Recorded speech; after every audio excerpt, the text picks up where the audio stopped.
Good morning, ladies and gentlemen. A very, very warm welcome to the brand new Human Gardener stage here at the Harrogate Spring Flower Show. It is a beautiful day out there, but if the sun is too much and it's a bit too windy, feel free to come and join us throughout the day. What we're doing here is interviewing the interesting people from the range, the breadth, the depth of horticulture to find out about them and their careers and their research and their work, and just to offer you a 15-minute break, a quick little nugget of inspiration to get you set up on your day. So my first guest for today on my beautiful stage that's part of my own house and part of Faith's house is Jason Daff, who is representing the Chartered Institute of Horticulture and the University of York. Jason is the Horticulture Technical Manager at the university. He's responsible for ensuring that the university's plant and crop systems are working and use sound horticultural practice. He uses controlled environment growing facilities, so that's top of the range glasshouse facilities that can manipulate air temperature, light spectrum and carbon dioxide levels to help scientists understand how plants grow and can be manipulated. He's also the Honorary Secretary for the Chartered Institute of Horticulture, which gathers together professionals from all aspects of the industry. And members of the Chartered Institute are working for free at the advice stand all the way through this weekend. So if you have any gardening questions, they are more than happy to help out. So can we have a very warm welcome, please, to Jason Daff. Thank you very much, Sarah. That was quite a good intro, wasn't it? I loved it. I wrote it myself. It's almost as if you'd written it yourself. I love it. So, Jason, we've known each other for, 2-3 years now, is it? Possibly 4. Possibly 4, is it really? Gosh. So we met at the University of York, didn't we, where we interviewed for the same job. I didn't think you were going to start on that sort of cliffhanger, Sarah, to be fair. Well, it was you were absolutely the best person for that role. But explain to anybody who doesn't know, what do you do? What is a technical manager? So really, at the University of York, we have quite a broad portfolio of plant science research. We're involved in sort of fundamental plant science, picking apart how plants grow and develop, all the way through to sort of applied field trial science, trying to improve crop productivity, reduce inputs, and these types of things. And all of that work requires support from a dedicated team of horticulturalists who service the needs of the scientists by providing really high quality growing environments, looking after and tending the plants on a daily basis, watering, scouting for pests and diseases, these types of things, and providing critical advice on how to set up and perform plant science experiments. Yeah, so you're very much the engine room, aren't you? Because quite often you'll get a researcher who comes in with an idea, but they don't know if it's going to work. But you can say, absolutely, either that's not going to work or it will work better if you do this. We try and apply some sort of common sense check, make sure that things are grounded in really sound horticulture, so that we're not torturing plants to get the results that we might want. Yes, yeah. Because you grow some very unusual things, don't you? Absolutely. Some of it is quite routine, so we grow a lot of Arabidopsis. This is sort of the lab rat of plant science. It's grown all over the world, and it makes up a fair proportion of our work. It's a field cress, isn't it? It is. It's a field cress. It's a member of the Brassicaceae, the cabbage family. It grows wild in the UK. But it's a very small plant, it's got a very small genome, and we've sequenced the entirety of that genome, and we know an awful amount about Arabidopsis. But it's not representative of crops that we grow, those agroeconomic important crops, things like wheat and barley, oilseed rape, rice. That's a big one that we grow at the university. I know, which we don't really have a lot of paddy fields in the UK, but we have an awful lot of rice research, don't we? A surprising amount from a country that doesn't grow any rice commercially. Yeah. But that's I presume because we then don't have any pests and diseases that could affect it, so we can control it in a lab, can't we? Absolutely, but we've also got a huge amount of expertise in adjacent fields that sort of complements that rice research. So if you want to do high throughput sequencing, genomics, transcriptomics, these types of real fundamental science, then it makes sense to do that here and grow the plants here as well. And I know that at York you do some fantastic things with land remediation, with soil remediation, where you grow miscanthus, which is a grass, and rice sometimes, to extract chemicals out of the soil. It's in probably war one of zones. the most exciting areas of research is using plants to remediate mining waste, explosives, things from artillery ranges, these types of things. Wow. So we've found bacteria that can degrade things like TNT and other explosives that can then be incorporated into plants Wow. to use them to make the land safe and usable again. And you can then extract those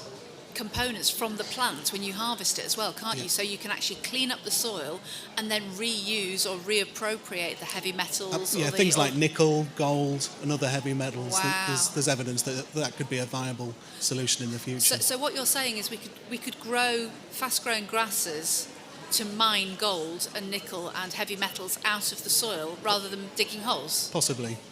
That's unbelievable. That's my mind blown already, and it's the first talk of the day. That's amazing. So obviously you're heading up that team. You've got a team. Is it 5? You've There's got working? 7 of us in 7 total. of you in the glass houses, and it's quite a small glass house complex, but a lot of growing cabinets. Yeah, it's not- specialist growing rooms on several Absolutely. floors. It's not extensive, but it's quite intensive what we do have. Yeah, so yeah. some of it is very tightly controlled cabinets, so small 1 metre square growing areas where we can control temperature to within a half a degree of whatever the set point is, Yeah. relative humidity to within a percentage point, and we can manipulate light intensity, light spectrum and day length. So really eliminate all of those variables just to make sure that what we are investigating is the only thing we're investigating and removing as much of that background noise as possible. Absolutely fantastic. It's really fascinating work, and it's like you say, it's very highly intense as well. You know, you have that small area, but you have a lot of different crops and lots of different demands on the crops from all your different researchers. Yeah, all of them are slightly different. They've got slightly different focuses, and you know, being horticulturalists, it's really good for us to be generalists in that we can Yeah. understand a little bit about all of those projects, but use that sound horticultural principles to support that work. Yeah, absolutely, absolutely. So how did you get into this role? Because again, you know, when people talk about horticulturists, you know, you think of gardeners, you think of landscaping, you think about doing a bit of garden maintenance here and there. How did you end up in the pathway that you went down?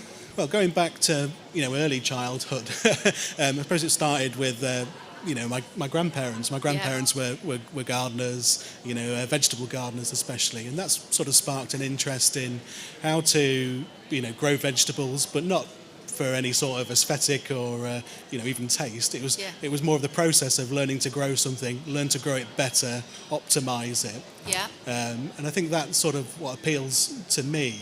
I'm not a collector of plants, I'm more interested in the process of growing them, as best as I can. And that sort of panned out into doing a little bit of exhibition vegetable growing. I've had growing giant vegetables and things in the Have past. you? All these obscure, obsessive things, Yeah, which yeah. I think sort of leads to an interest. So after I finished my A-levels, I went and studied for a degree in horticulture at Pershore College down in Worcestershire. Yeah.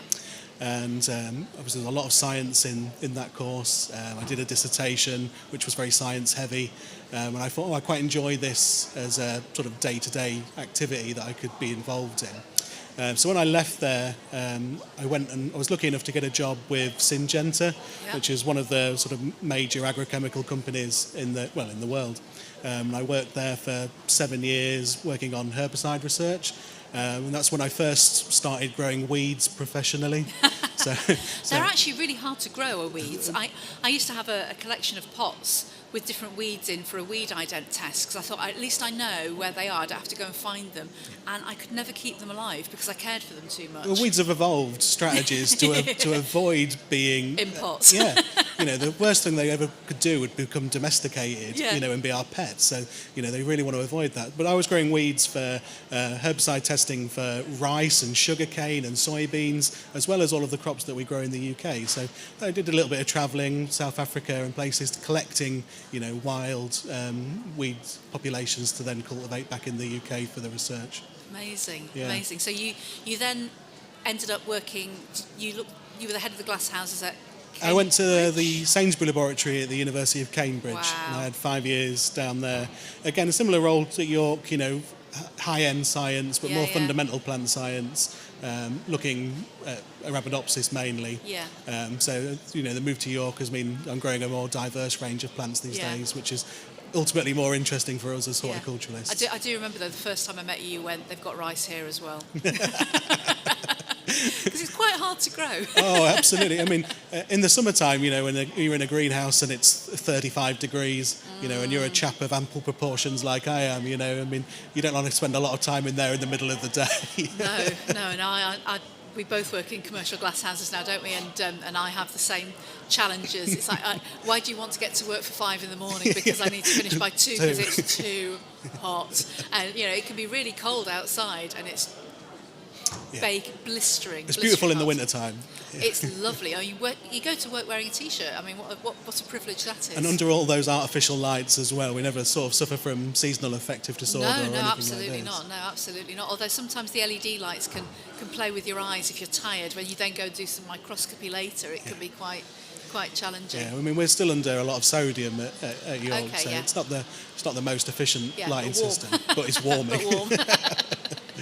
So what element of your job, because obviously you're very pragmatic and practical, what element of your job do you really love the most? What bit makes you think that's worth going in for every day?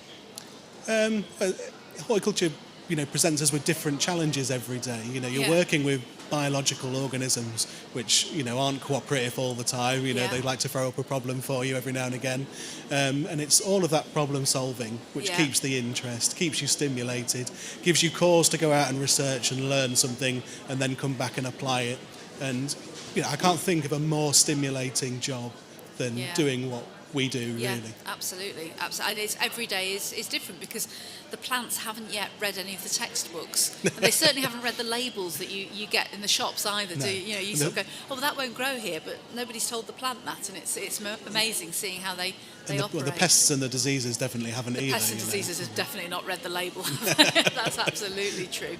So you became a member of the Chartered Institute of Horticulture when you were in the south. Yes. You've been a member for quite a few years, haven't you? Yeah, I mean, I first joined after I competed in the Young Horticulturalist of the Year competition when I was a student, and that's sort of where my interest started. And I'm still very, very proud to, keep involved in that competition where I can now. Yeah, absolutely. Because it's such a great introduction for young people to celebrate the talent that we have in our industry and offer them the opportunity to go out somewhere, with a £2,500 travel bursary, travel the world, see new sites, make a lot of memories. And make a lot of friends as well, lots of connections. So Callan Stewart, who's on the advice stand today, Callan was one of my students, and he must have competed for 5 or 6 years, and each time he won a certain amount of money at each heat. So he made money every year. He won some books, he won some garden tools, and every competition he's there with 6, 7, 8 other people from other colleges or botanic gardens or independents who'd come through the heats, and he met them and made connections with them. And when he walked in this morning, the first person he saw was Faith from the Arboretum and said, oh, I met you at the Arboretum 4 years ago.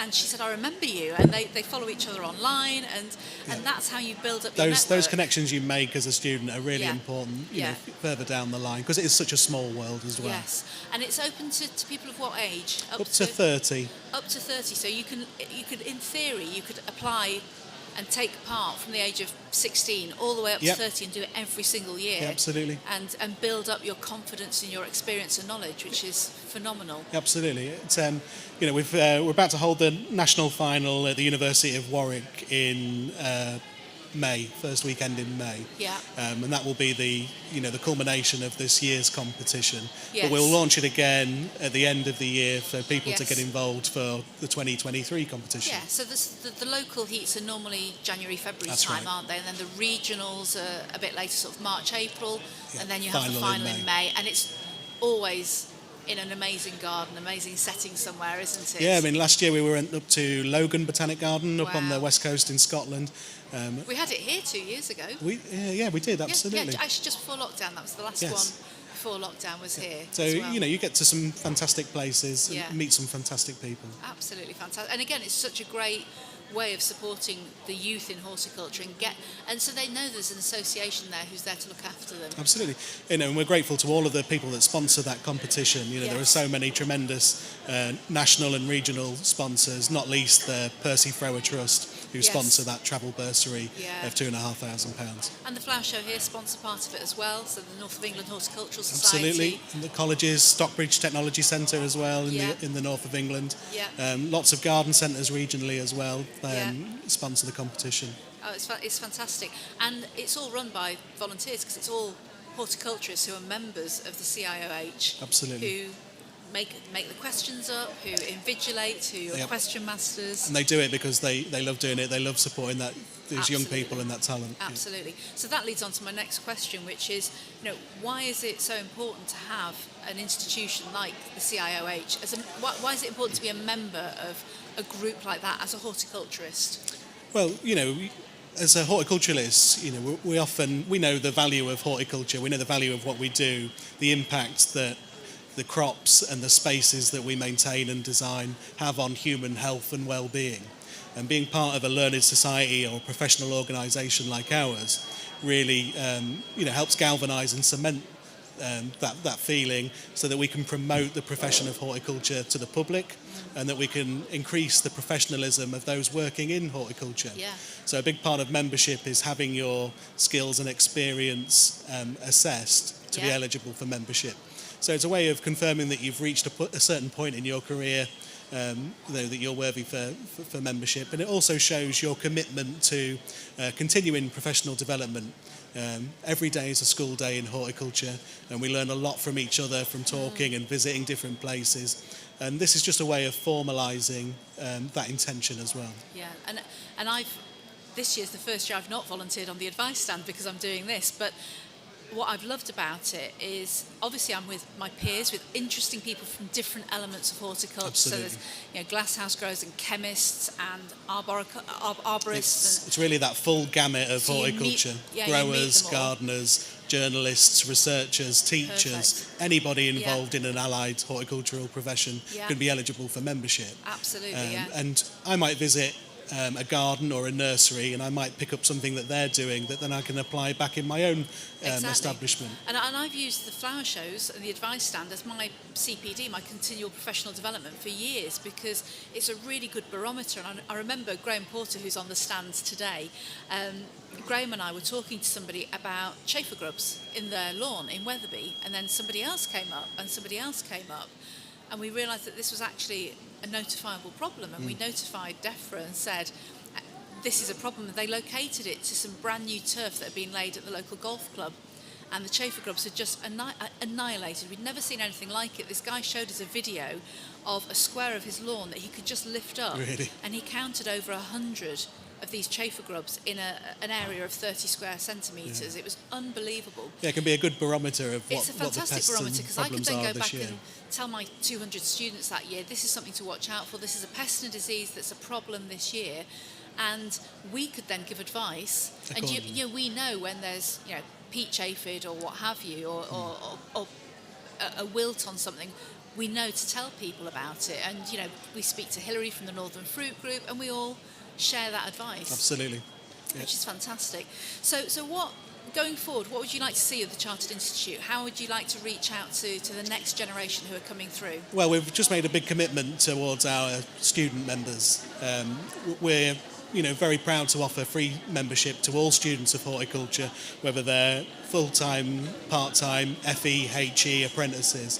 You can get the value of membership of a society like ours for free for the duration of your studies. That's amazing. So come along, Yeah. and like all of these things, you get out of it what you put into it. Yeah. If you want to turn up to visits, seminars, lectures, if you want to network with people, there are people there that will give you their experience. And you have lectures on YouTube, don't you, as Yeah, well? we've done a lot of online webinars over the pandemic, and they're all freely available on the CIH website if anybody wants to have a look. They're fairly accessible lectures, up to about 40 minutes to an hour, Yeah. a broad range of topics. The Commonwealth War Graves one was unbelievable. Yeah. I had no idea they had that breadth of diversity of plant life and management issues 800, around the globe. 800 horticultural staff across the globe. Unbelievable. Incredible. It showed me a side of horticulture I'd not even considered, which was fantastic. No, I would have no idea how to manage a tropical lawn. No. You know, No, Incredible. no. I struggle with my own, if I'm totally honest. Jason, that has been absolutely brilliant. Thank you so much for being our first thanks for the speaker questions. of the day. If anybody is around during the day and you have any questions about anything horticultural, or if you just want to know where the ice creams are or where your husband's gone, the Chartered Institute of Horticulture have got the advice stand just over in the far corner. Enjoy the rest of your show, and thank you so much for coming on board. Thank you very much.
Good morning, ladies and gentlemen, and a very, very warm welcome to the brand new Human Gardener stage here at the Harrogate Spring Flower Show.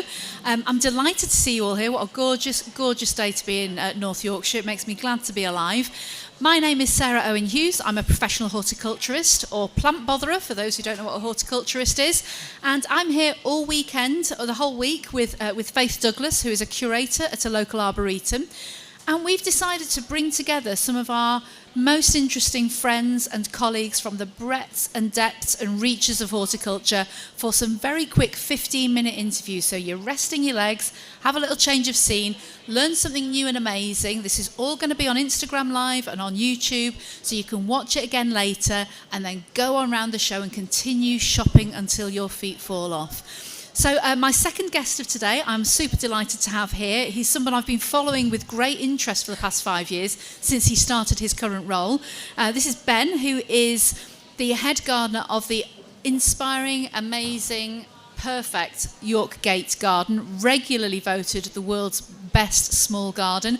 It's on the outskirts of Leeds. If you haven't been there, what is wrong? You need to get yourself over there. It is just joyful, particularly at the moment. I think the species tulips are at their peak at the moment. So he's at York Gate, which is part of a portfolio of gardens that are managed by Perennial, which is the Gardeners Benevolent Trust. It's a very important charity. They're here today looking after the plant creche. Please give generously because they do amazing work to support horticulturists in need. He is going to talk a little bit about the spirit of the garden and the legacy of the garden and how he conserves and preserves and moves on the garden and how he's developed it since he's taken it on. But also, we're also going to find out a little bit more about the next step of his journey and where he's taking his legacy further. So please put your hands together for a very warm welcome for Ben Preston of Perennial and York Gate, our legacy gardener. Okay, so hello Ben, welcome. So Yorkgate, I visited Yorkgate once actually, shamefully, only once. I know, many years ago, but it's expanded quite a lot, hasn't it? So can you tell us a little bit more about Yorkgate, please? I can indeed. Good morning, everybody. It's got a very special place in certainly Yorkshire garden history, but the national garden history. It's actually a 1 acre garden on paper. The Yorkgate site's 6 acres, and it was started off by the Spencer family in the 50s. NGS Garden, Open National Garden Scheme a couple of days a week in the summer. And what it's evolved to is something much more embedded in horticultural history. And Perennial took it over in 1994, and that's when it was bequeathed by Sybil Spencer. And that really changed the future of the garden. It's when it became more of a professional garden rather than a domestic garden, but it's known for its being small but being very inspiring. And back in 1958 there was a small section of the land sold off to basically fund building the garden, and just before I started about 8 years ago, that little piece of land was bought back, and that's where the expansion that I've overseen has come into play. So we've actually built a new garden, and I've seen my role as future-proofing the garden. We've added a cafe, we've added a car park, we've added an amazing plant nursery, and I think you've got to be realistic in the modern world. Is gate receipts don't make a garden run. So we've made an amazing plant nursery. We grow all the plants ourselves. Wonderful cafe, and actually it's protected the Spencer legacy. We've not changed the original garden. We've drawn inspiration from that to design the new garden. I know you had Alistair on last night from AWB. I worked with Alistair on the designs outside and Paula Jackman on the inside. So every detail, from even the colours of the walls and even things like putting down drop-down screens for doing talks and future-proofing, I really feel like we've added something completely new. Got an amazing team of horticulturalists. We've got a 2-year traineeship with a senior and a junior. That I'm really, really proud that we've done that. Jack Hogg, my senior gardener, plantsman extraordinaire. And Mark, who was at Newby for 25 years as head gardener. So we've got a wealth of knowledge, and we're really sort of pushing the horticultural boundaries. We've got an amazing Mediterranean garden where we're growing unusual aroids from all over the world, species tulips from Turkey, echiums from Mexico, all sorts of wonderful plants. So an awful lot going on in a really tiny garden, isn't it? Yeah, and that's what I think. You go to a Newby Hall or a Chatsworth or one of the grand houses, it's not feasible at home. there's no way you can recreate that in your own garden. But Yorkgate is the 1 acre, 14 different garden rooms, Yeah. and everyone is you can recreate that at home. Yeah. They're all relatable. You They're look all at relatable. the tiny, hard landscaping details, the sort of the perfection of some of the plants, and you look at them and go, I could grow that. Is it a Cotoneaster against? You've got trains against the wall. And the Paracantha. Paracantha, sorry. Yeah. And you've got the Tropiolum, the nasturtium, the climbing nasturtium that goes up. Some of the sails, the yew sails. Those are details that you see in magazines and you don't think are relatable to you until you go into the garden and go, this is a really small spot. I can grow this. It is just joyous to go to. So it's run by Perennial. It is. That's a charity, isn't it? Can It you is, tell so- us a bit more about Perennial? So the best way to describe Perennial is, so if RHS look after the plants, Yeah. we look after the people Yeah. that look after the plants. Brilliant. And I think we support horticulturists and the families through times of hard need, and that can be from anything, and that's arboriculturalists, nurserymen, gardeners, Yeah. maintenance gardeners, and whatever support that's needed, whether that's medical or financial support. Yeah. Often the hardest to reach people are often the self-employed gardeners, and having someone like Yorkgate is a flagship for the charity, where people get to know, and it's often actually the people that they work for that can let them know about the charity. Yeah. So it's a very old charity, over 175 years old now, and it sort of was born out of, it was set up by aristocrats well Yeah. back in the day that had massive gardens when the Chatsworths had 100 gardeners, 200 gardeners, and there were journeymen living in the bothies that we now look at as wonderful old archives. Yeah. And really it's evolved with, well, it's changed with the economy and it's changed with the way that we garden in this country. We're much more middle class society now, where you and I can have a gardener at home they may just come and cut your lawn and your hedges, Yeah. but we're not all working on big estates like we were Yeah. 150 years ago. So the charity's evolved with the times, and really it still is a huge support network for all horticulturalists. So as a head gardener at Yorkgate, what does a day look like for you? So talk us through, when you get up, you get to work, what do you do? Well, I'm the head gardener and gardens manager, so I oversee the Yeah. whole site. We've got 13 members of staff now across the site and 170 volunteers. So it's usually not my job list that I write down in the morning never gets done. If I tick one thing off that job list, it's You've done good. really but well. Yeah.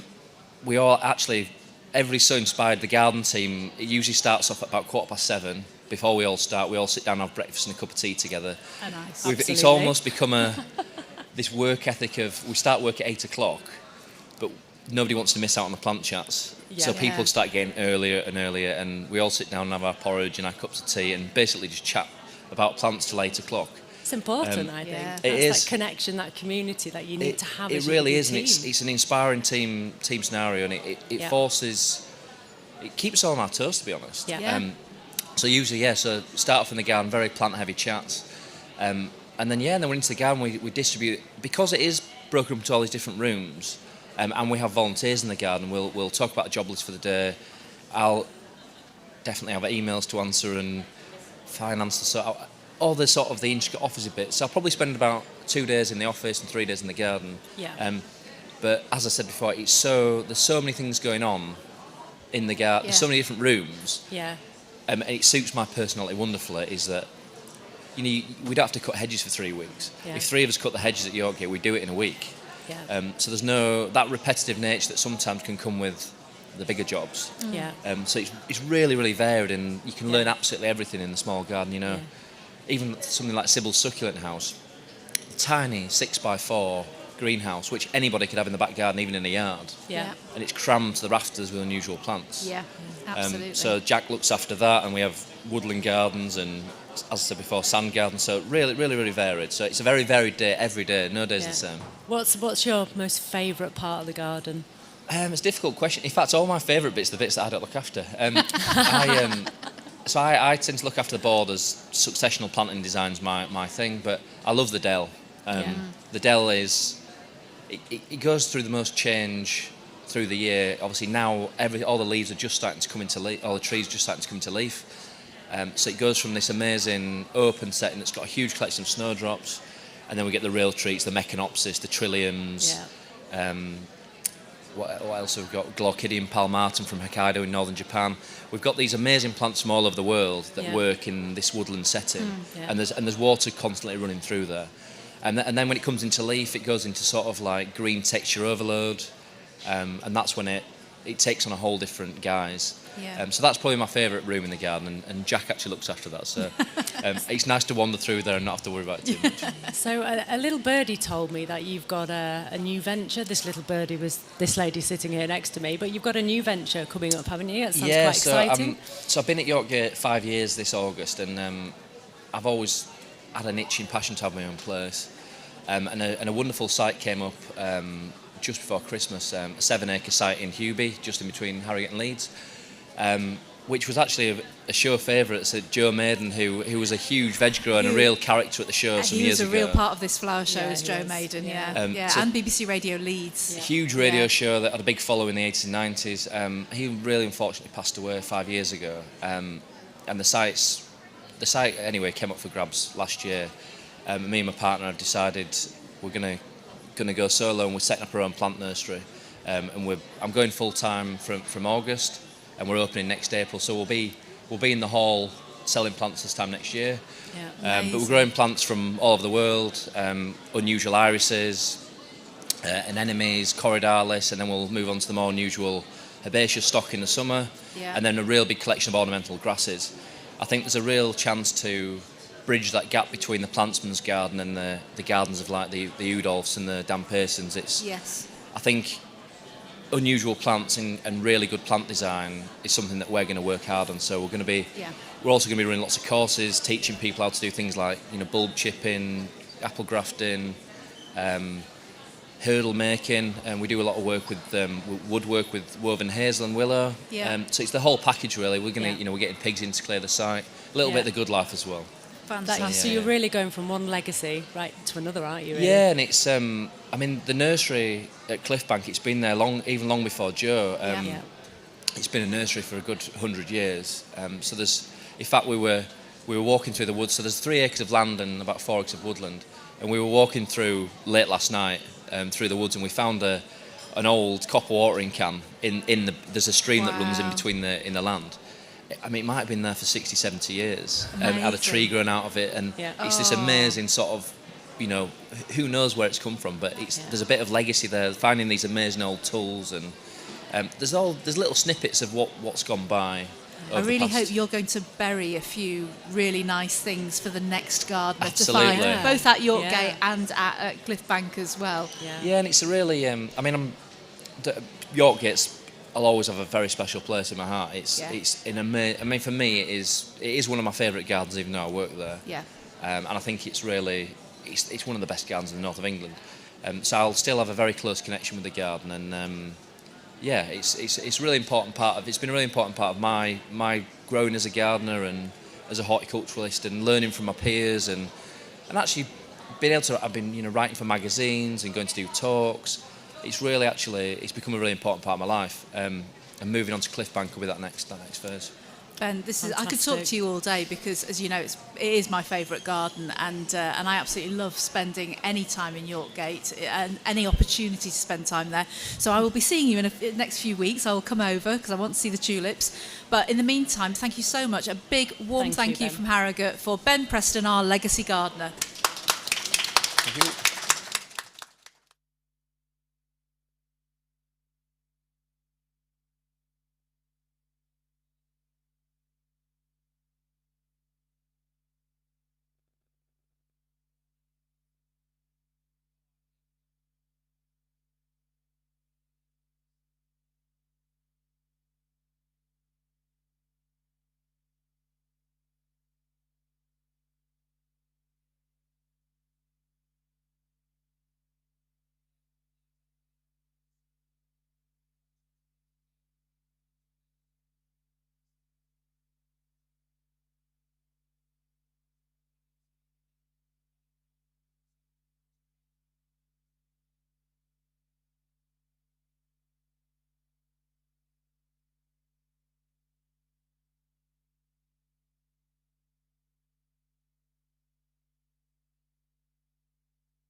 Good morning, ladies and gentlemen, and a very, very warm welcome to the brand new Human Gardener stage here at the Harrogate Spring Flower Show.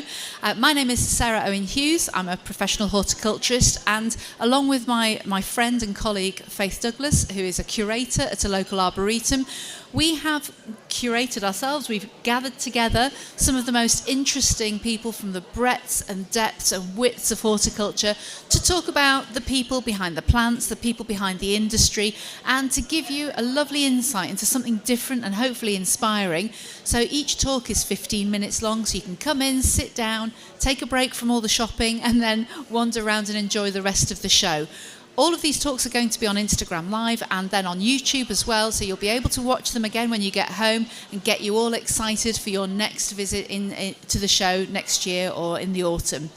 So our next guest today is Stephen Ensel from Barley, not from the island, from the British Association of Landscape Industries, however.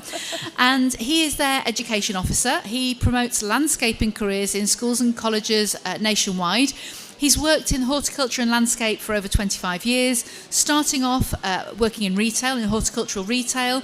He then went on and set up and ran a domestic and commercial landscaping business, which won awards in the 2000s, 2005, and then went on to manage an independent garden centre, establishing and expanding their product range. He has also shared his experiences and knowledge as a trainer, so he's been teaching landscaping, particularly in the prison service, which is a whole side of horticulture that most of us don't know much about, and teaching in horticulture qualifications. So a very, very big welcome to our landscaper of today. It's Stephen Ensel from Barley. Good morning, Stephen. How lovely to see you again. Thank you for having me. Nice to meet you. Stephen used to come to the college that I taught at and got involved in lots of the projects with our students to get them all inspired. And Faith, you've worked with Barley as well, haven't you? I have, yeah. So we created a memorial garden with one of the landscapers who was a member of Barley, which then got put forward to an award, which was really nice. We went to a swanky dinner in London. We didn't win, sadly. Might need to have a word about that. But yeah, it was great to have the support, actually. A whole network of people, lots of different types of people, and it was nice to have that backing, so it's good.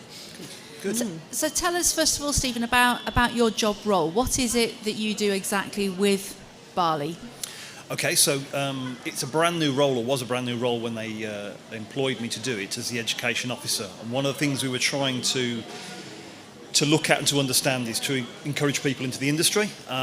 It's a challenge in a lot of ways, particularly from the way people view the industry. So a lot of what we wanted to do was to raise an awareness of the different career roles available, dispel a few myths at the same time, because an awful lot of people use expressions like, oh, you're just a gardener. And just using that expression before always kind of fills me with worry because of how they perceive it. So it was to do that, to work with secondary schools, to work with career changes, to work with colleges like where we met Sarah, and just to keep promoting and pushing forward and talking about the different career roles, because there's a huge skills gap in horticulture and in landscaping as well.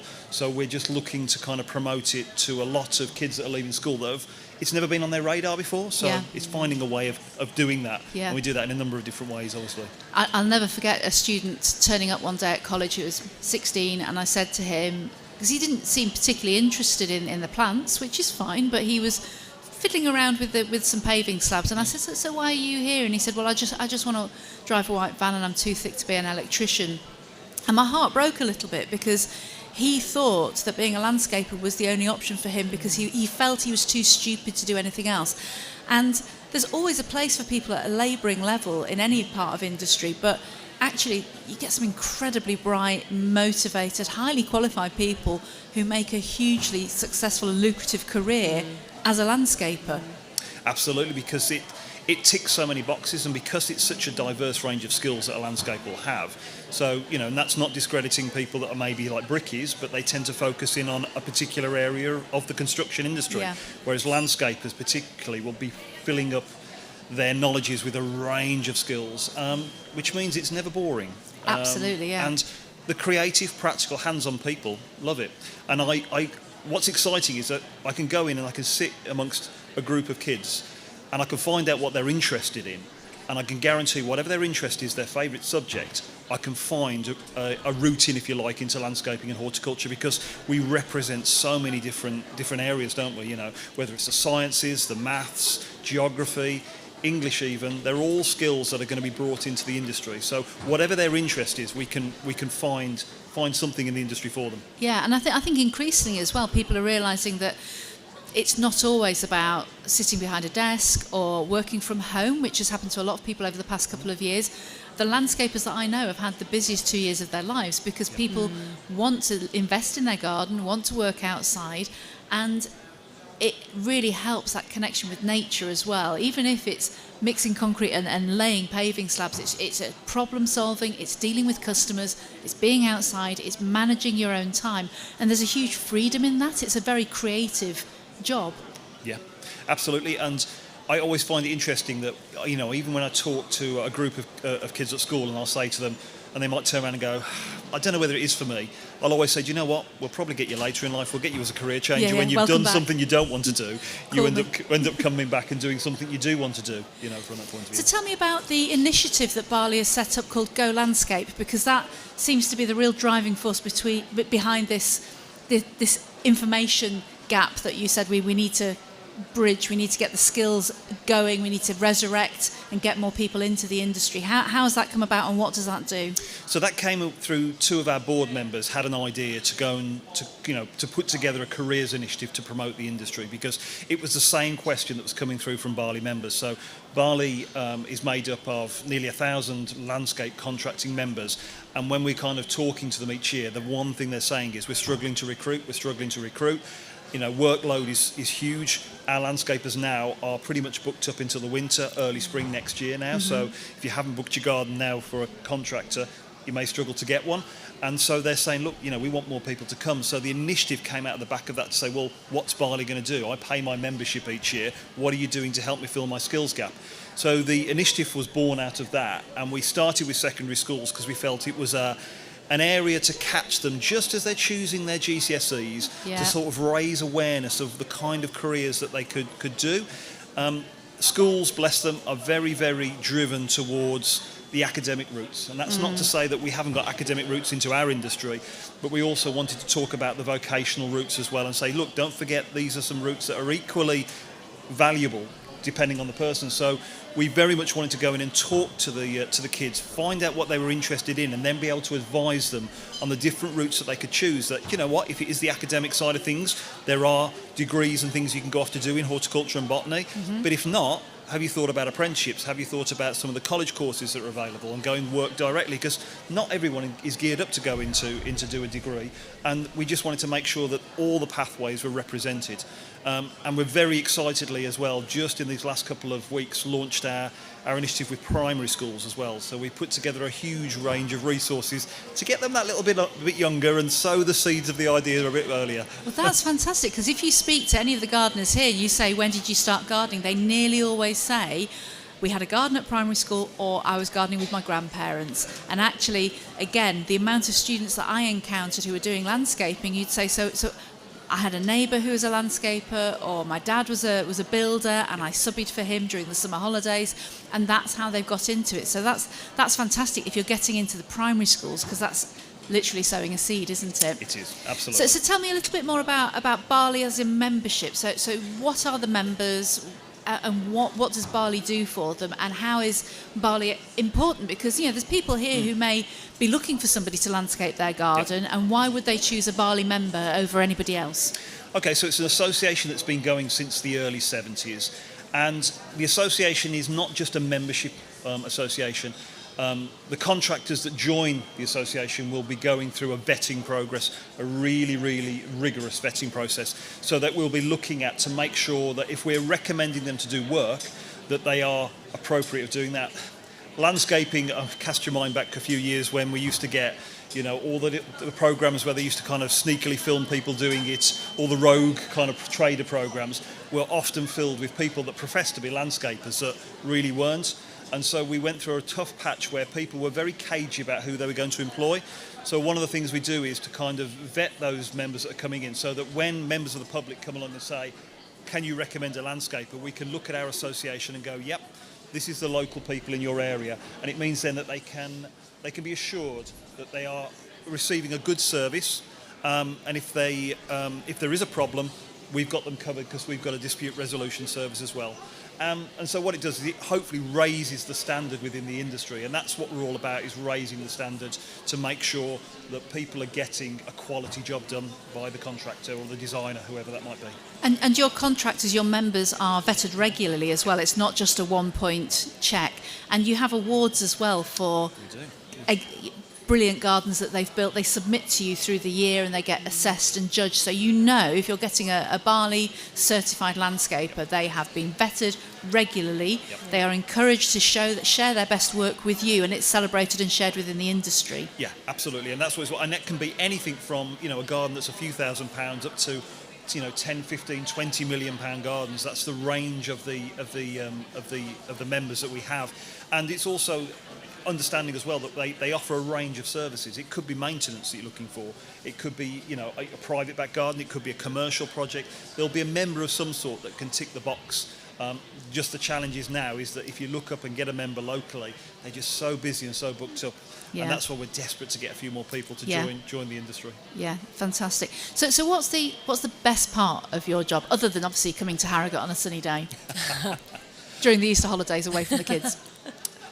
For me, I've always been connected with horticulture and landscaping all my working life. But what I get a real kind of buzz and excitement about is to see where we're going next, to raise the standard of the industry, and to raise as well the education and training. And I think that's really important. Some of the work that I've been doing over the last few years, connected with looking at the apprenticeships, reviewing RHS qualifications, all those kind of different bits and pieces. We're just putting together a review of level 2 qualifications to sort of say, where do we want them to go? There's an opportunity to make a difference, to look at the training and the education that sits behind it. There's a lot of people that say that they are self-taught, and that's great, and that's not to say that they're not very good at what they do, but what we want to do is to make sure that people coming into the industry have the opportunity to undertake the training that's suitable for them and gives them the skills ready to come into the industry. I think, and that's the bit that I really get excited about, seeing where training and education is going to go. We've got a long way to go, but I think we're making some really good progress with it. Absolutely, and I think as well we've had these couple of years where you won't have been able to go into schools and connect and contact with students, which is frustrating, and we're going to be doing quite a lot of catch up as an industry to try and catch some of those potential landscapers and horticulturists who've maybe fallen through the gaps. So what do you see your job as being over the next sort of year or so as you're catching up? It's getting back in and talking to people face to face. Virtual events as good as they weren't as good as being in front of people and talking to these kids. And for me, it's just continually pushing and raising the profile of the industry. Look, you can make a very good living at this. There are lots of different places that you can start. There's lots of opportunities to progress in the industry. So for me, it's that push of getting people into the industry wherever we can. That doesn't necessarily have to be Barley members, and the one thing I would say about Go Landscape, it is for the industry as a whole. I've never made it exclusive to Barley members. If I can get somebody into the industry somewhere, great. If somebody turns around to me and says, they want to do botanics, they want to do that sort of thing, then great. I will use any of my contacts I can to get them into wherever they're interested in. It's not pushing somebody in that doesn't really want to do it, but I say, it's a numbers game, I've ticked it off. So for me, it's finding out what they're interested in and then finding a pathway that suits them and is going to work for them. Do you think there needs to be a bit of a societal mindset change when it comes to horticulture and landscaping? Because it's often seen as, we've already discussed, non-academic, but it's not often seen as actually being very valuable. No. So, most people have a garden, or most people have some sort of connection with the natural world, with plants, with landscaping in some way, shape or description. So don't you think there needs to be a real society shift to get more people involved, to get schools involved? I visited a school a few years ago, judging for Yorkshire in Bloom, and they were actually ending their horticultural qualification because there wasn't enough take-up, but the horticultural qualification itself was actually aimed at non-academic kids. Yeah. They were the only kids in that school that had the option to take horticulture, which for me was quite upsetting. Yeah. But also it was disappearing. It was the last year they were doing it. So I really think there needs to be a complete society mindset change. What do you think about that? Absolutely. I mean, if we can say anything good has come out of the pandemic, it's the value of green spaces. It was one of the few Yeah. places we could spend time. Yeah. It was one of the few places we go and meet up with people in the open outdoors. And we're starting to see a lot of research done in other countries. For example, a couple of quick examples of this is they've found a connection between the kids that are sitting down to do exams. If where they're sat they can see a green space, let alone be in one, Yep. they're already going to be doing 15 to 20% better in their exams. Yep. Hospitals now. Every new Yeah. hospital that's going to be built has to overlook a green space because recovery time is quicker just looking at a green space. And I think that's what a lot of the kids get quite excited about. You know, we've had COP26, we've had the push between, you know, the environment. There's all this money being thrown at wanting to do more green skills. We've had green skills for decades. We have, you know, yeah. our Yeah. industry has known about this and the value of these green spaces Yeah. for decades. It's been going on, and yet suddenly it's like, oh, we didn't realise. Yeah. And we're like, yeah, we've been shouting about this for a long time. So it is. So I think a lot of that is coming through to us. We've still It got is. a lot of work to do to Yeah. raise the profile. And as you said, it's one of the difficult things I have is that I'll get invitations to schools, and at the very beginning, it was purely SEND and special needs schools that were approaching me, and I always go and speak to them because there are roles for absolutely everybody. Yeah. But we need to be raising the profile that it's not exclusively for there, that it's a skilled professional Yeah. industry. And that's what we need to talk about. It's not that, oh, I can watch a YouTube video and anyone can do it. Or I've learnt it myself, I'm self-taught. Like I said, the idea is that, no, we need to be raising the profile from that point of view 100%. Absolutely. Stephen, that has been absolutely incredible. Thank you so much. Everyone, a big thank you from Harrogate for Stephen Ensel from the British Association of Landscape Thank Industries. you, Stephen.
Good morning, ladies and gentlemen and fellow horticulturists. Welcome to the brand new Human Gardener stage, live at the Harrogate Spring Flower Show.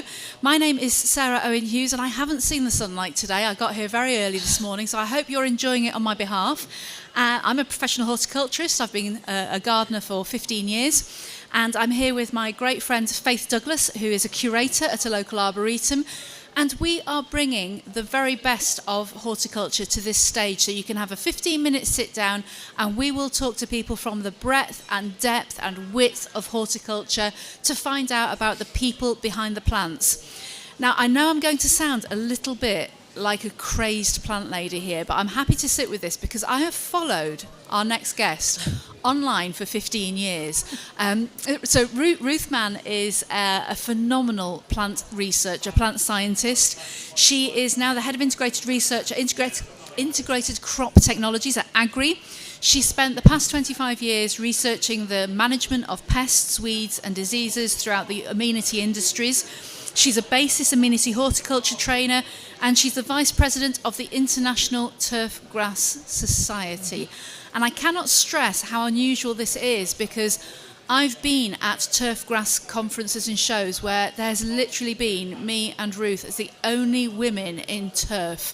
And I have to say, we need more of us. So a huge Harrogate welcome to Dr. Ruth Mann. Thank you. You are very welcome. I'm so glad to meet you face to face at last, because It's a bit of a theme here, Sarah. it's a little bit of a theme. It has been a long time. I'm just an enthusiast, and I was really buoyed into contacting you. I had the confidence because I've followed you on LinkedIn and things for years, and watched your career progress, and used you as a case study with my students, because I'd go, come on, there are women in our industry who are researchers and are specialists. And in fact, I had an argument with my current husband about turf once, where I went upstairs and got my certificates and went, I'm actually qualified in this stuff, so please don't tell me about aeration. And so it's lovely to know that there's somebody else who is like that. So tell me, how on earth did you get into what started off as turf research but is now integrated crop research? In a very roundabout way, if I'm honest. Good afternoon, everyone. I started off as an ecologist. And my original plan was that I was going to go and study something really exotic, like seahorses in the Pacific Ocean. Mm-hmm. But the rose-coloured glasses disappears in the end. And I went to study crop protection in Aberdeen. I was going to become an agronomist within the agricultural industry. At the point that I finished my studies, agriculture in mid-90s, taken a little bit of a nosedive. So I decided to do a PhD in a crop disease, to try and manage a crop disease in a much more sustainable and holistic manner than just using fungicides. Finished that and realised that the agricultural industry back then wasn't really too concerned about being really sustainable. And the sports turf industry really had to be sustainable because it was much more in the public eye. And so I became the plant pathologist at the Sports Turf Research Institute in Bingley. And I then spent 20 years bringing the industry forward, developing full integrated management plans, initially within the north of England and north of Europe.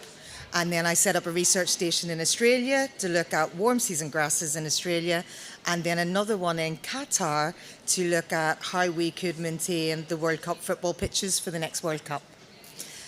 And then a year ago now, this opportunity came up within Agri, which was taking me back to my roots of agriculture. Agriculture is now really having to step into that sustainable market, become much more integrated, much more forward thinking, and also start to bring in technology. So how can we use the drones, the robots, machine learning, artificial intelligence to really start to develop arable crops, vegetables, flowers, fruit, and still amenity. We still have an amenity company within our parent company. So I made the leap. I went back to agriculture almost a year ago now. Welcome back to the full green side, the full Exactly. spectrum of green. Yes. Because I think that's the perception with turf in particular, but also with cereals is, why are we spending all this time and money researching them when actually everything we learn from those crops percolates down into our gardens. Yes. And there are opportunities in in forward-thinking golf courses, they are enormous green spaces. And although they have that monoculture of grass, there is a potential to be extremely diverse and extremely nutrient and environmentally rich and create a whole ecosystem for those who are forward-minded. And I think sometimes people perceive golf courses as being very, very sterile almost. Yeah. So what sort of things were you looking at when you were doing that? They're not sterile in any way. And in reality, one of the really interesting things for me within Origin, the company that I now work for, is that we can bring that protecting the natural capital we have and really increasing and enhancing the biodiversity across all of the industries. So we can create, perfect example is wildflower meadows. We can create wildflower meadows in agricultural fields on the edges of farms where it's not good enough to produce crops. We can then extend those through the neighbouring golf course and onto areas of the golf course that isn't in play. And in reality, on golf courses, only 1 hectare of the golf course is greens, 2.5 hectares is fairways, and the rest of something that's between a 30 and a 50 hectare site is naturally regenerated land. So we can use all of that to bring those wildflowers through. And then with another company that you're about to talk to, Georgia, next, she can then bring those wildflowers through into the urban landscapes. So we can create these wildlife corridors throughout the whole of what we have in every bit of the industry. And a company like Origin that's working in all of those can really be instrumental in bringing that forward. So there's massive amounts that can be done. And that does come through to your gardens because we've got all the wildflowers available here today that can be planted into small section of the garden. Yeah. And again, it helps to create that network of wildflowers that improves life for all of our pollinators, which we all need to pollinate our fruit and our vegetables in our gardens. And they have different root zones, so they work into the soil in different ways, and they have symbiotic relationships with the fungi in the ground, which Keith will talk about later. It's a fantastic network, isn't it? A bit like a network of us all chatting today. I have seen recently a trial field, because we're using this amazing technology now where you can have a tractor that is driven automatically using satellite technology and GPS. And they've put in wildflower islands, little squares of wildflowers in the middle of the field, because insects don't fly in straight lines. We hadn't noticed that, but they hop from place to place, and that in turn has massively enriched the yield. So you give up a small amount of space in your field, and you actually get more crop as a result. Yeah, and creating those little islands, we would call them beetle banks. It means that you're not having to put in as much of the synthetic insecticides to control pests because you create natural predators throughout the whole field, and they're spaced enough so that predators can move from one area to another, and that allows us to really produce crops in a much more environmentally sensitive way. Fantastic. So tell me a little bit more about some of the research that you're doing, because I think people just don't understand what's involved in a trial, and that's a lot of the work that you're doing, isn't it? Yeah, so I'm very lucky that in all of the roles I've had, we would have agronomists who are out in the field working with the growers or working with the greenkeepers and the groundsmen, and they would then bring back the problems. And that's what I like doing. I like to solve problems. So they would come in and say, we have a challenge with not being able to grow this crop because it ends up with too much disease. And I can then take that through to the technical team and sit down with a crowd of scientists and say, how are we going to work out how we actually achieve this? And we could look for different varieties. I mean, good example at the minute is how are we going to grow more protein crops? So we all want more protein in our diets. Peas and beans are very commonly grown, but are there other crops out there that could give us better protein as well as put nitrogen back into the ground? Because all of the legume family will put nitrogen into the ground. So therefore we need less synthetic fertilizers. And lupins would form a perfect example of where we could bring in different crops and grow them in a slightly different manner, but enhance everything that we're doing. So which is the right lupin? There are lots of different varieties, lots of different flower colours.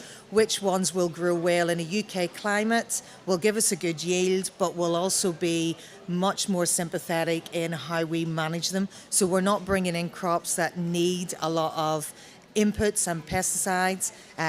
We're looking for the ones that will grow easy. So that could end up being 4 or 5 years of work to be able to find, the good varieties for this country. And then that extends beyond how do we actually go about growing them. So what is the right depth to sow them at? What's the right sowing rate? What products do we need to actually put in? How do we harvest them? What's the machinery that we need for harvesting them? How can we then bring that all together and be able to give that advice to our agronomists, who will then take it out to the growers? And then how does that all filter down through all of the horticultural areas and then into the amateur gardeners and their gardens? Yeah, so it always starts at the agricultural level because that's food and Yes. fuel, and so it's critically important to us, but it does percolate down Yeah. to how we grow as gardeners. And so we may find that when people are allotment growing, lupins become more available for us to grow as Yes. part of our cover crops and green manures. Yeah. And the range of green manures has massively changed in the past few years at a domestic level, and that's, I presume, because of things like microclovers in agriculture and sports turf. And exactly the same thing, using microclovers so you didn't have to use as much nutrition. Yeah. And then through to the sort of phacelias and lots of the different green cover crops that have been going into regenerative agriculture for the last decade are now coming through as, instead of just using mustards, what's the other areas that can be brought in there? And what other effects do they have? Can you start to control some of the soil pests or reduce down some of the pathogens because you're breaking those cycles becomes really important. Yeah. So what part of your job really sings to you? What's the bit that you really, really love? What gets you out of bed in the morning to go to work? All of it. It's all Yeah. really easy. I like to solve problems. Yeah. I like having problems that I need to solve. And it's so varied. I could be working on a sports pitch one day. I could be in a field of flowers. The next day, sunflowers. Can we grow sunflowers? Can we start making more sunflower oil from a domestic market? So, I'm suddenly walking through these lovely big bright yellow flowers. The next day, I'm in a field of wheat. The next day, I'm in lovely bright oilseed rape. Covered in pollen? Yeah, exactly. And there's never the same thing, and it's always progressing the industries forward. So everything I do is right at the forefront of what's going to become part of a grower's mandate next year, the year after, and it keeps going. So I'm always thinking about something new, thinking outside the box. What's next? Where can we go? How can we bring it all together? And how, at the end of the day, can we satisfy growers and consumers so that we make sure there's food on our plates? And we've got good sports pitches to play on for ourselves, to watch the sports that we all love to watch. So it just all fits together. All it is solving little problems. Yeah, but little problems that have huge impacts, massive waves. So what's the sort of the next step over the next few years? What are the big things that you think are going to come up that will challenge you and your team at Agri? Innovative technology is definitely the next step forward. So it's Agriculture 4.0. So looking at how can we bring in the satellite imagery, as well as drone technology, as well as robotic technology, and make it work with us. It's going to happen, in the same way as mobile phones happened, and we all now have one. So we just need to embrace how do we make that work. Robots can't do the interpretation, and they probably never will, but how can we have them do the scanning? So, the satellite system that looks at our field boundaries, through to the drones that might be able to pick out where we have problems, through to the interpretation from the agronomist and the grower, through to perhaps the robot being sent out to deal with that problem on a micro scale level, so that, again, we can reduce the amount of inputs that we have to put in. And get all of those things at a much earlier stage so that the products that we're using are much more sustainable, much more natural. Fantastic. Ruth, I could talk to you all day, as you know, because we do very similar things in different aspects of horticulture. But that was just so illuminating. And I think a lot of people wouldn't have known even half of that existed in the industry. So it's been an absolute privilege. We share a hairdresser as well as now being real life friends, not just virtually stalking the poor woman. A big Harrogate thank you to Dr. Ruth Mann of Agri. And if you have any questions, they have a stand there all today, and they're giving out free wildflower bee bombs, aren't you? Thank you very much, Ruth Mann. Thank you.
Hello, everybody. Happy good afternoon. I've realised how northern I sound when I say good afternoon, but I'm going to say it anyway. Good afternoon, and a very, very warm welcome to the brand new Human Gardener stage at the Harrogate Spring Flower Show. My name is Sarah Owen Hughes, and I haven't had any lunch yet, but I've had coffee, so I apologise if I go at full speed. I'm here with my friend Faith Douglas, who's a curator at a local arboretum, and we are all the way through the show talking to people from the breadth and depth and width of horticulture, the interesting people behind the plants, the people that you don't know are here doing this work, and when you hear them talk you'll go, oh, that's so amazing.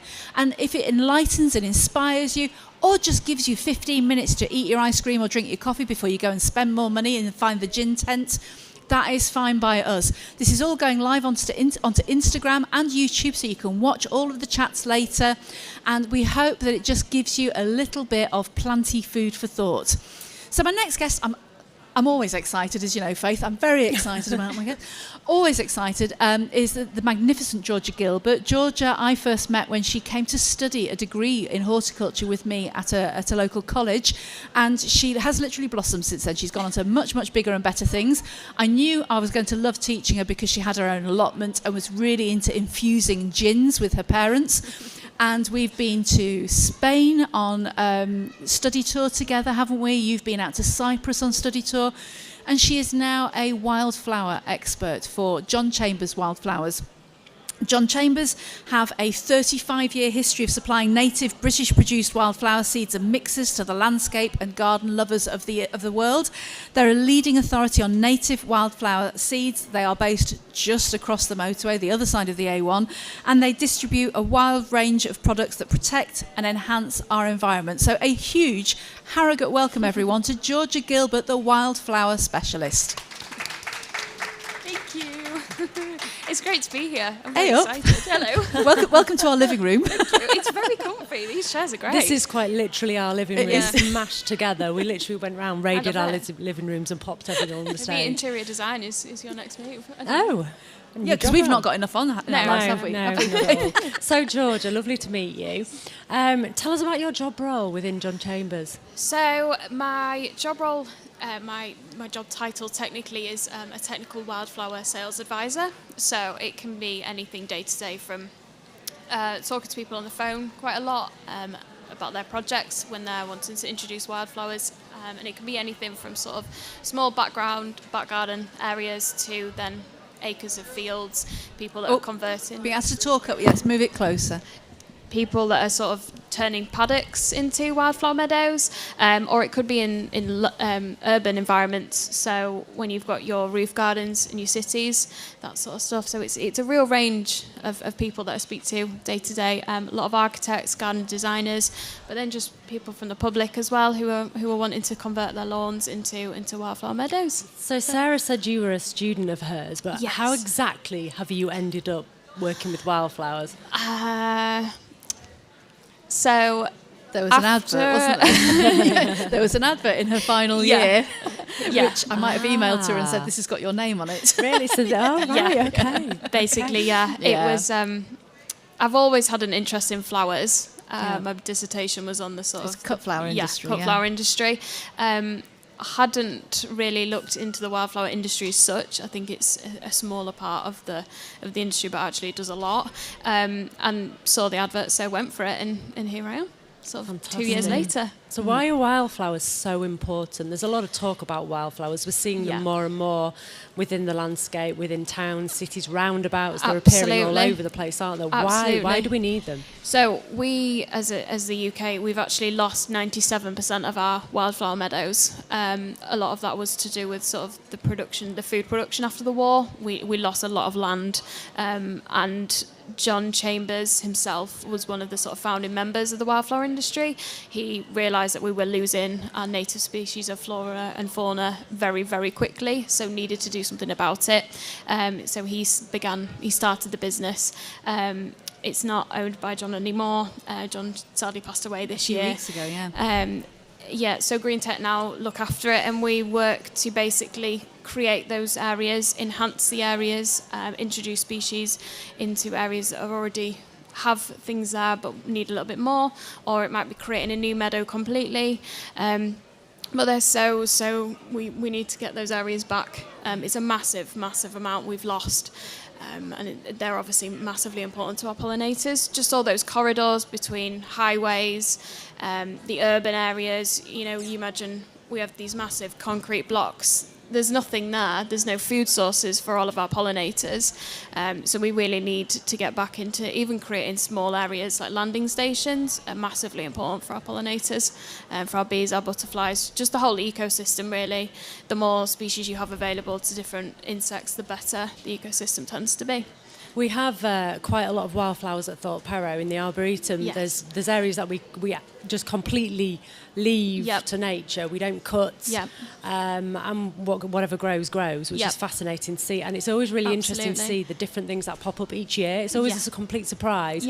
And I'm really into backing the No Mow May. Yes. So we're coming into May. Absolutely. And I would tell everybody, don't cut your grass. No. Leave your grass to grow, because you'll be surprised in that short space of time how what many pops things up, come up.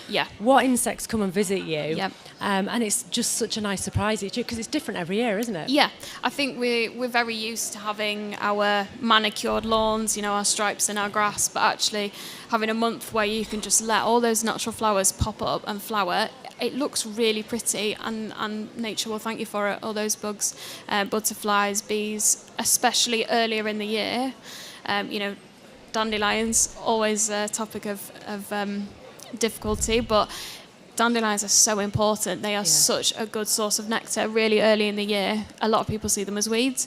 I suppose that's just perception, but things like that will come up really quickly and early in the year as well. So I'm a big fan of No Mow May, definitely. Great. So if somebody wants to take on No Mow May, leave their grass, they're quite excited about what's growing, and how do they then encourage more wildflowers? What would they do to actually grow wildflowers, encourage more into the garden? So wildflowers are a little bit difficult when you're trying to introduce them into an already established area, especially our back garden lawns, because the grass species that we tend to use for lawns they're very tough.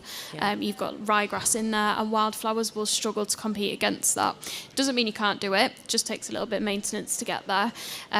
So basically, the more bare soil you can get present at the time, the better. So whether that's scarifying it, whether it's scraping the turf away, digging it around, more bare soil that you can sow onto, that's the better. You could sow just a sort of generic wildflower mixture of common species. Have a look in your local area as well, see what else is flowering. It's a good indication of what will do well in your area. And you would sow your mixture into your sort of potentially your lawn or your bare soil. If you're just sowing 100% wildflowers, you can then leave them to germinate and establish, and they'll be absolutely fine. If you're sowing a grass and wildflower mixture, it's slightly different, needs a little bit of maintenance. But give it a go. I would always say, if you're not sure what's going to be good for the area, try a couple of different seed mixtures, even if you buy small packets of them to begin with, and see what thrives, what does well. It'll give you then a good idea about what else you can introduce into the area. Annuals are always a good shout too. They are full of colour. So your species like your cornflower, your poppy, corn marigold, you can get annual seed packets really, really easily. Pop those in and see how they get along. They will flower in the first year, so they're a great way to start. And then you can look at introducing some perennial species, which once established will come back year on year. So we found in the Arboretum we were sowing more wildflower seed into our wildflower meadow. So meadow, it's grass. It's mainly tough, rough grass. And we've reintroduced and tried to introduce more different species. And we've struggled with the grass, so we have tried to expose soil, put seed in. But we found we used yellow rattle. Because tell us a little bit more about yellow rattle. So yellow rattle is an annual species, but it's a prolific self-seeder as well. And what it does, it's actually semi-parasitic, so it feeds off the moisture in grass roots. So once you've got it established in a meadow, it's fantastic at keeping the grasses from growing too strongly and outcompeting any of the wildflowers. It's sort of known as the meadow maker. It's in basically all of our wildflower mixtures because it is so important. it has yellow flowers, and in the autumn when the seeds are there, it literally does rattle in the wind. So I guess that's why it's called yellow rattle. It's so easy to grow because Yeah. we find every single year. My boss will go along with the grandchildren. They will collect the yellow rattle seed, Yep.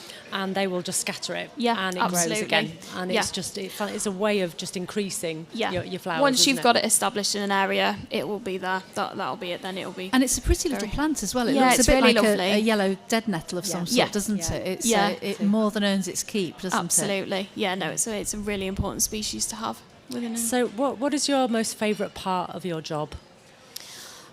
That's a good question. I So, on a think day-to-day role, on a day-to-day basis, Yep. what does your job look like, and what parts of it do you enjoy I the think most? probably my favourite part of it is speaking to people who are maybe taking on a wildflower project and they're not that sure where to start. I had a phone call the other day from somebody who was phoning on behalf of their client, and they were saying that they wanted to pull up their artificial turf and replace it with a wildflower meadow. And I thought, oh, you're a new favourite person. It was just really great to see, because we need these areas. So I think speaking to people, and then also catching up with them after, sort of, and this can be sort of 2 years down the line, and seeing how the area's doing, and going out and seeing projects that we've sort of supplied mixes to, and seeing how happy people are and how many pollinators there are in the area. I think that's probably the best bit. Sort of seeing it from start to finish, I suppose. It's a good thing. So, can I ask you, what is your favourite flower? Also a very good question. I really like the blue sort of species. So I really like forget-me-not and cornflower. I think because blue flowers you don't get as often as other No. colours. So I think they're always a good shout. But then I really like it when you see on the roadside verges all the sort of oxeye daisy flowering, and it just looks like waves of white flowers. But then some of the orchids, the wild orchids that you find are absolutely stunning. Really small, dainty little flowers, but they're just beautiful to look at. So I don't know whether I'd be able to pick just one. So many to choose from. Absolutely.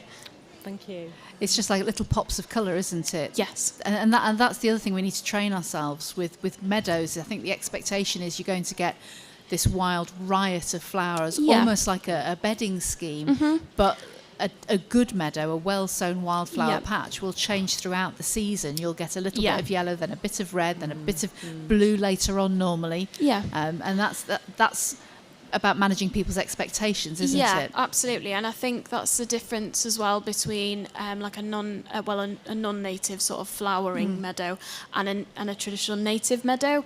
Our native species aren't as bold in colour. Obviously, we do have a range of seed called our impact range, which does have some garden varieties in which aren't native seed, and we make that obviously very clear. These are beneficial to pollinators, not probably as much as native species, but they do give the real splash of colour, your pinks, your oranges, that sort of thing. I think it's getting people to understand the difference between the two.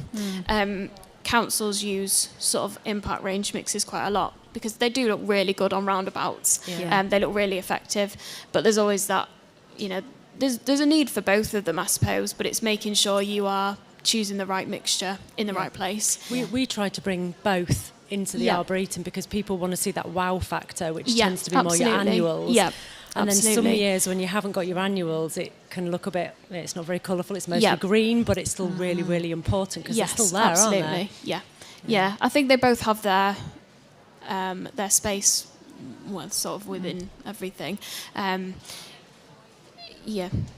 And just finally, because John Chambers is part of Green Tech. Yes. And it would be very remiss of me not to mention Green Tech because they're a much bigger company. Yes. What do Green Tech do? So Green Tech are a landscaping supplier, the UK's number one, I think, landscaping supplier. So they supply everything from tree planting material to soil to pond liners, all of that kind of stuff.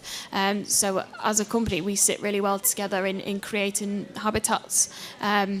you often get projects that'll have tree planting on there. They're creating a wildflower meadow plus a wetland area, so it ties in really well together. I think it's about 16,000 product lines we have now, which is massive. Yeah.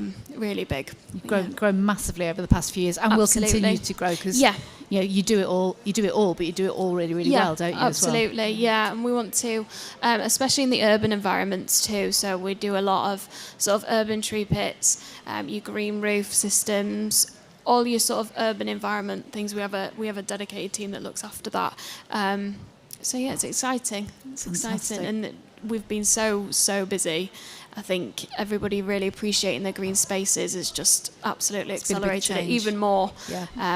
Yeah. So busy Fantastic. times. Yeah. Georgia, thank you so much. No That's problem. been fascinating. I know there's going to be people going, oh, can I just have a word? Yeah, no, so please feel absolutely. free to come and talk to Georgia and see her at her stand where she again Yep. has free wildflower Yep, seeds. free seed and a big packets. Harrogate thank you to Georgia Gilbert from John Chambers Thank Wildflowers. you. Thanks. Thanks, Georgia.